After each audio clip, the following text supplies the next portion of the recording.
I am a descendant of an Irishman. I'm a descendant of a Native American. I am also a descendant of a slave.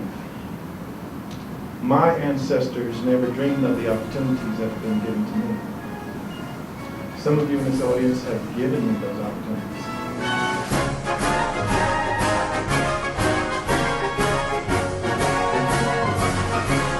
Ladies and gentlemen, please stand for the entrance of the official party and remain standing for the playing of the national anthem, followed by the invocation.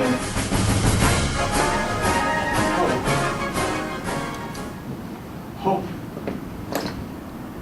Present. Hope.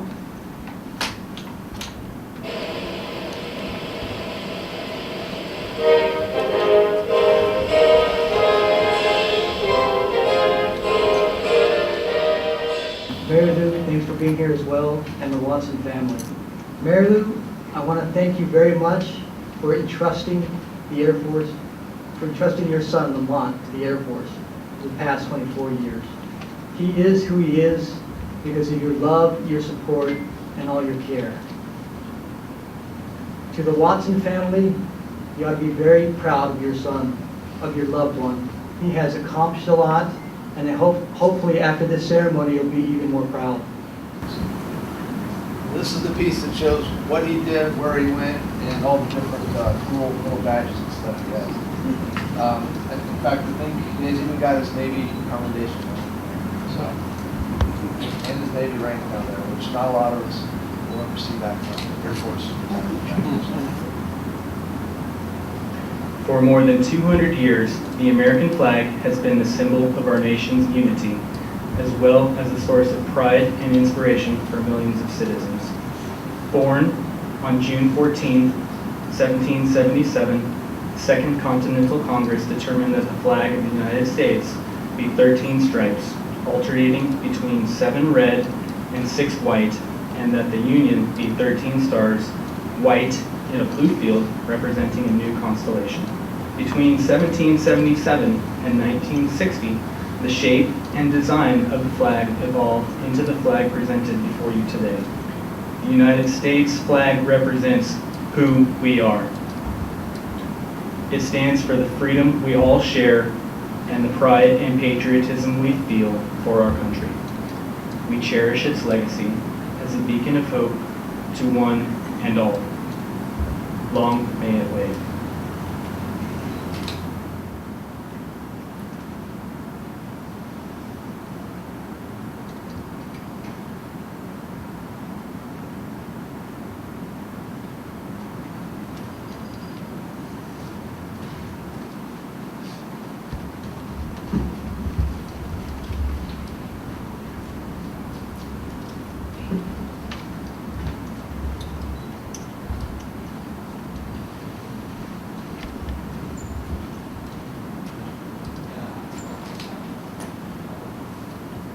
Ladies and gentlemen, it is now my pleasure to present to you for the first time Lieutenant Colonel Lamont Watson, United States Air Force, retired.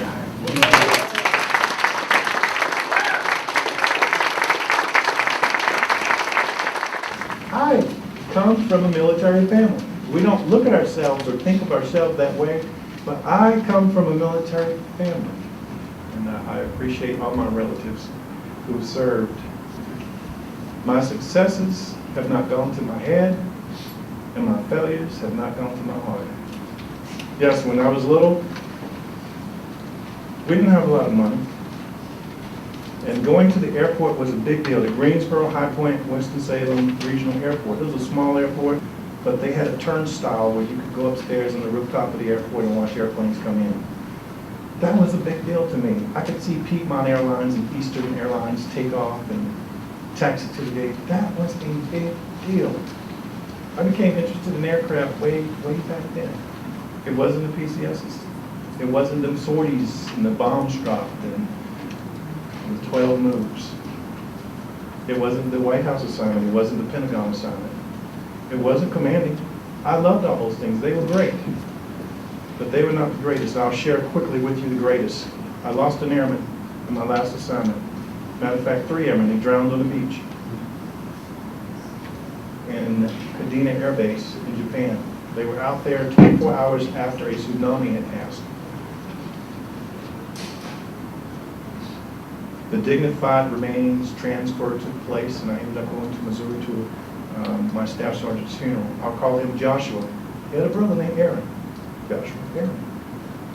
Aaron gave comments at the funeral on his younger brother Joshua.